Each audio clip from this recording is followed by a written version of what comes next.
महात्मा गांधी ने कहा कि अंबेडकर साहब आप बिल्कुल सही कहते हैं, लेकिन अगर आप कह दीजिएगा कि केवल और केवल एक क्षेत्र से केवल और केवल कौन आएगा, दलित ही आएंगे, तो दिक्कत इस बात की हो जाएगी कल को वो अपने उस एरिया को वो भारत से ज्यादा अपना एरिया समझने लगेंगे। समझ में आएगी कि नहीं? अंबेडकर साहब ने कहा कि हाँ आपका कहना सही है। इस बात को उन्होंने भी स्वीकार किया कि सारे समाज का हर इंसान पढ़ा लिखा हो जाए ये जरूरी नहीं है। कोई ऐसी जाति है क्या जिसमें सारे लोग पढ़े लिखे, कुछ तो और पढ़ाएंगे। तो महात्मा गांधी यही कह रहे थे कि मान के चलिए अगर आप इतना एरिया को कह देते हैं कि ये केवल और केवल किसके लिए हो जाएगा, तो कल को ये इनको लगेगा कि इनका एरिया। तो आप समाज सुधार ठीक है, लेकिन इस आड़ में आप ये ना करें कि मतलब आगे जाके दिक्कत हो जाए। तो अंबेडकर साहब ने कहा गांधी जी से कि आप ही कुछ सुझाव दीजिए। तो उन्होंने कहा देखिए आप दलितों के बारे में सोच रहे हैं 71 सीट, हम आपको 148 दे देते हैं। कितना देते हैं? 148।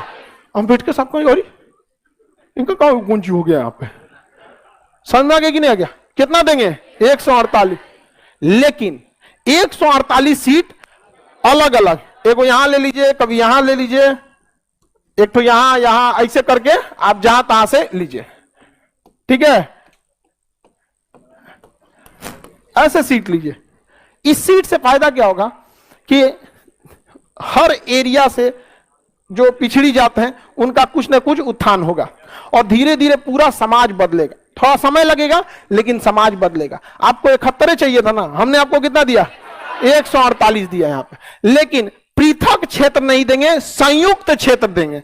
पृथक क्षेत्र नहीं देंगे, संयुक्त। तो अंबेडकर साहब आरक्षण भी चाहते थे और पृथक क्षेत्र भी चाहते थे। महात्मा गांधी ने कहा कि आरक्षण होगा और आरक्षण इससे ज्यादा होगा लेकिन संयुक्त क्षेत्र में होगा। तो रैमजे मैकडोनाल्ड ने तृतीय गोलमेज सम्मेलन में आरक्षण सहित पृथक निर्वाचन दिया, जबकि पूना में जो समझौता हुआ गांधी और अंबेडकर के बीच में, उसमें आरक्षण सहित संयुक्त निर्वाचन हो गया। आज भी हमारे यहां यह व्यवस्था लागू है। आपके यहां जब कभी मुखिया या सांसद विधायक का चुनाव होता होगा तो सुनते होंगे कि इस बार यह सीट महिला के लिए रिजर्व है, इस बार यह सीट दलित के लिए रिजर्व है, ऐसे सुनते हैं। अच्छा, वो हमेशा नहीं रिजर्व रहेगा, फिर हटा के दूसरे जगह भेज दिया जाएगा। समझ में आ गया कि नहीं आ गया? बताइए, गांधी दूरदर्शी थे कि नहीं थे?